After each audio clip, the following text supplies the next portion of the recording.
নামাজও কাজার একটা ব্যাপার আছে, কাজা করা যায় বা মানে খুব বিশেষ প্রয়োজনে, কিন্তু সিয়াম কাজা করতে হয় কখন, মূলত এই বিষয়টা নিয়ে। আল্লাহ দেখুন, আসলে আমি হাদিস দিয়ে শুরু করি। রাসূল আকরাম সাল্লাল্লাহু আলাইহি ওয়াসাল্লাম ইরশাদ করেছেন, মান আফতারা ইয়াওমান মিন রমাদান মিন গায়রি উযরিন ওয়ালা মারাদিন লাম ইয়াকদি আনহু সাওমুদ দাহরি ওয়া ইনসামাহু। যে ব্যক্তি অসুস্থতা নেই, ওজর নেই, তা সত্ত্বেও রমজানের একদিনের রোজা কাজা করে ফেললো, সে জনম জনম জীবন ভর যদি রোজা রাখে তাহলে রমজানের সওয়াব সে পাবে না। এই জন্য এখানে ইসলামের সুযোগ নেই যে আপনার একটা রোজা আমি রমজানে রাখলাম না, এটা আমি ইচ্ছা করে আবার পরে কাজা করে দেবে, এটার কোনো সুযোগই নেই। বরং যদি রমজানে সুস্থ কোনো ব্যক্তি ইচ্ছাকৃতভাবে পানাহার কামাচার ইত্যাদি করে ফেলে, তাহলে তাকে ওই রোজার বদলে একটা তো কাজা করতেই হয়। ইচ্ছাকৃত আল্লাহর বিধান লঙ্ঘন এবং আল্লাহর বিধানের সাথে বিদ্রোহী হওয়ার কারণে তাকে আরো 60টা কাজা এই কাফারা দিতে হবে। এই জন্য তাও এই 60টা এমন পেনাল্টি যে ধারাবাহিক। মনে করেন এক সপ্তাহ রাখার পরে তার একটু ক্লান্তি আসলো, সে ছেড়ে দিল, আবার পরের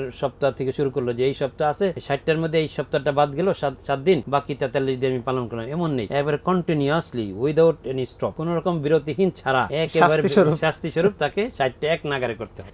শুধুমাত্র কোনো মহিলা যদি বাচ্চা হয় বা মেন্স ইত্যাদি প্রবলেম থাকে, তখন ওইটা তাকে মাফ করা হবে। যে 60টা রাখার সময় তার এইসব কিছু অসুবিধা হয়ে গেল, তাহলে এটা মহিলার ক্ষেত্রে মাফ হবে, কিন্তু পুরুষের কোনো মাফ নেই। তুমি ইচ্ছা করে আল্লাহর বিধান লঙ্ঘন করেছো, তোমাকে একটা কাজার পাশাপাশি আরো 60টা কাফারা আদায় করতে হবে।